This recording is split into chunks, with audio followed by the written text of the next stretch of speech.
Hey everyone, I'm here, and today we're going to tell the story of Ford. We all know that Henry Ford was a pioneer in many ways. He created the first car that was affordable to the common man. He created the first mass production line for automobiles. He even pioneered some of the most advanced marketing techniques ever seen up until his day.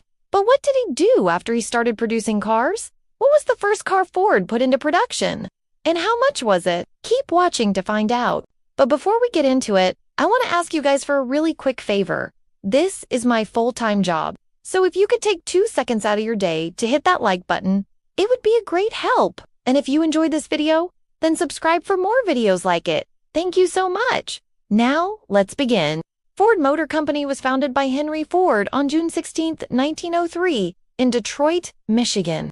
The company was formed by Henry and his partner, a wealthy businessman named John A. Fraser. The company's first product was called the Model A, which was manufactured from 1903 to 1904.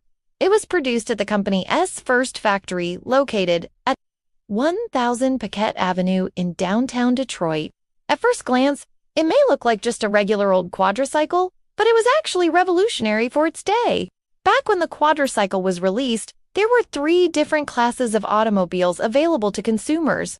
There were very expensive luxury vehicles that only the elite could afford, cheap quadricycles that were barely able to move faster than a horse, or vehicles in between.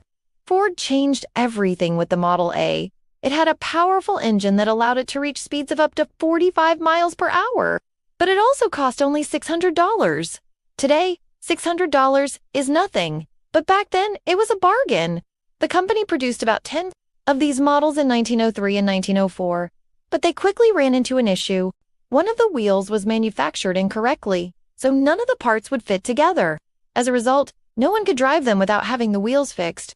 This obviously wasn't good for business, so Henry Ford set out to create a new vehicle that solved all of these problems. This led to the creation of Ford's next automobile. The Model B, unlike the quadricycle, the Model B used a 4-cylinder engine. This gave it more power, but it also required a larger frame. To accommodate the new engine, the Model B was the first automobile to have a separate engine compartment. This would become a staple of all future vehicles and is still used to this day. There were any major changes made to the Model B throughout its production years from 1904 to 1906. However, there was a small update made to the steering system to make it easier to control. It sold for around $850, making it the cheapest car on the market with comparable power to other mid-range vehicles. It was quite popular in the beginning, but sales quickly declined once competitors began offering similar products.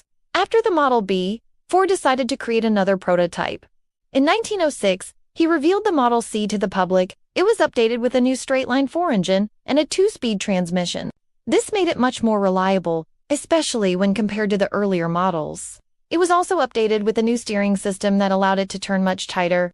But despite all of these updates, it was very similar to the Model B, in fact. It was so similar that many people believed that the Model C was just a re-release of the Model B with minor changes. They were wrong. The Model C went through several different iterations throughout its production years from 1906 to 1908. These included the Model C Deluxe, the Model C Runabout, the Model C Roadster, and the Model C Touring. Each of these offered something slightly different, but overall, they were all pretty similar.